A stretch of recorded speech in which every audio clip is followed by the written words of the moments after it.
Hello again, friends, and welcome to week 16 of How Not to Diet Book Club. We read pages 451 through 480, where Dr. Greger talks about research on intermittent fasting, caloric restriction, water-only fasting, and ketogenic diets. I think the most common weight loss booster there would be caloric restriction. There are lots of books on Amazon about diets where you have to reduce the portion of your food. With a standard American diet, most of us are eating high-calorie processed foods with high fat content. And if we are going to restrict calories, that means smaller and smaller and smaller portions, which is frustrating. It does work, but it isn't satisfying and it isn't a long-term solution. My mom lost weight on a 500 calorie per day spinach diet. She did lose 50 pounds and she also lost her hair and had to buy an expensive wig. 20 years ago, I spent a year at a health spa in southern Utah teaching painting classes and living there, eating there, and I lost 100 pounds because they were cooking for me, cleaning for me. We were going on hikes, and it was all delicious, healthy, fresh food. Unfortunately, the 100 pounds I lost that year came right back when I went right back to my standard American diet of lots of processed foods and lots of fried foods, and you see what I mean. The only way calorie restriction works is if you're eating calorie foods that are lower in calories, where the nutrients are high but the calories are low, like a whole food diet with fruits, vegetables, whole grains, legumes. Those are all calorically reduced but nutritionally rich, and you can sustain weight loss on that. No matter how you're losing weight, you're going to hit a plateau after a while. I'm experiencing that, and it is no fun. Dr. Greger explains why that happens, and he even has videos to tell why it happens. It doesn't make it any more pleasant. Just kind of in summary, a person who needs to lose 5 pounds has less work to do than a person who needs to lose 50 pounds. It's like carrying around a 50-pound bag of rice up the stairs where your neighbor has to carry a 5-pound bag. A heavier person burns more calories just existing, and the more you lose, the less calories you need. Now, if you're eating a standard American diet, that means your portions need to keep getting smaller and smaller and smaller and smaller, and that's frustrating.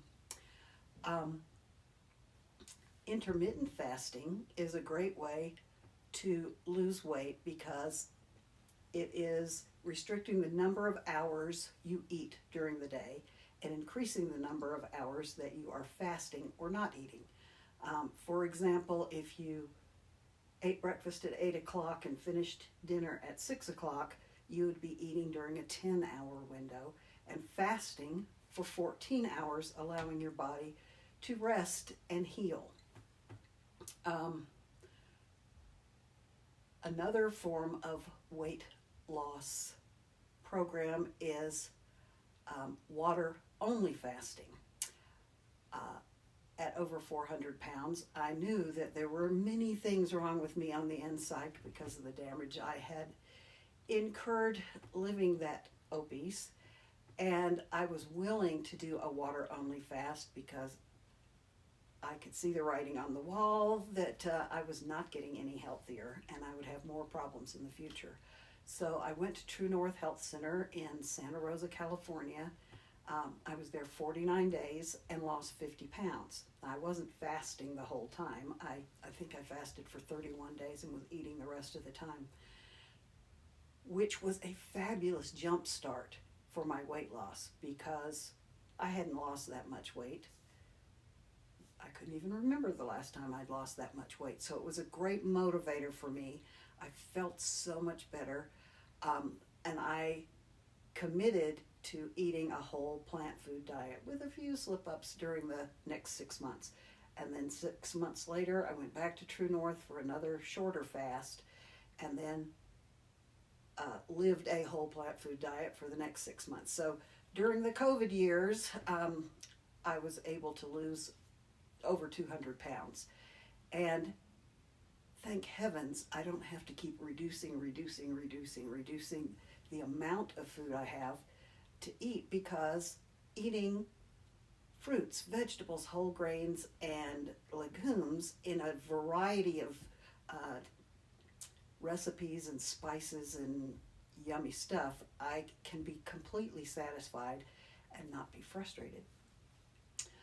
Dr. Greger lists pros and cons of water-only fasting.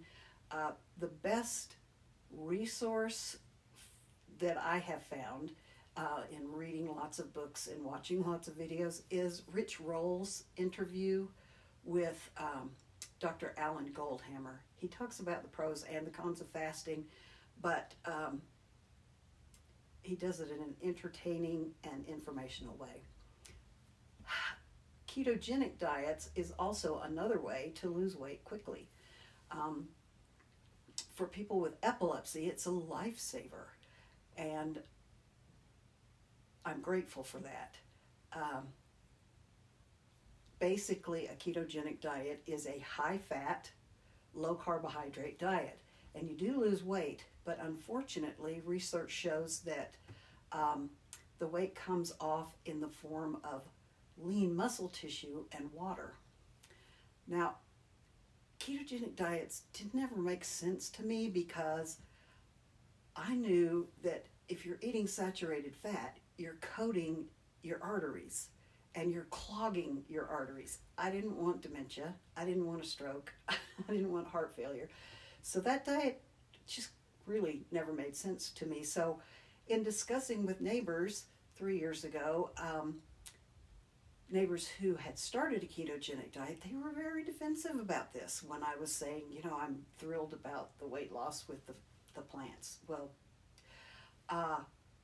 heated debate, and the response of one of them was, well, the proof is in the pudding. Yes, it is. Research shows that high-fat, low-carb diets prevent muscle building. Athletes who are training for an event carb load. They eat complex carbohydrates because their muscles burn sugar, and they don't bacon load or steak load or cheese load, because that makes them feel lethargic and their muscles do not perform well. A high-fat diet also causes nutrient deficiencies in people who are not getting enough fruits and vegetables, and it also causes constipation. Research shows that ketogenic diets or any high-fat, low-carb diet is going to result in a higher death rate from all-cause mortality, as well as spikes in diabetes, bone loss, muscle loss. Frustrating. We each have choices to make every day about what we take into our bodies, and if you're reading this book, you are interested in weight loss. So gratefully, Dr. Greger has given us lots of weight loss boosters, tips, and tweaks that help us when we hit those plateaus to continue to lose weight. But the best way to lose weight is to maintain a whole plant food diet. Remember, you matter. Never give up. I'll see you next week. Bye now.